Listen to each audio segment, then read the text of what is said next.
आताची सर्वात मोठी बातमी हाती येते। परभणीच्या लोहगाव जवळ कॅनलवर एक भीषण अपघात झालेला आहे। या अपघातामध्ये ट्रक आणि टेम्पोचा अपघात झालेला आहे।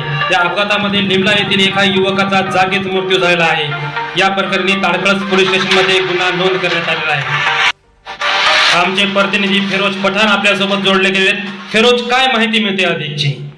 हा दीपक, 26 जानेवारी रोजी रात्री उशिरा 7:30 ते 8 सुमारास पूर्णा तालुक्यातील लोहगाव शिवारात ही घटना घडली आहे आणि एक ट्रक जो मोठ्या वाहनाने जोरदार धडक दिल्याने छोटा हाती मधील चालक जगन्नाथ चाळक वय 35 वर्ष हे जखमी होऊन मयत झाले आहे।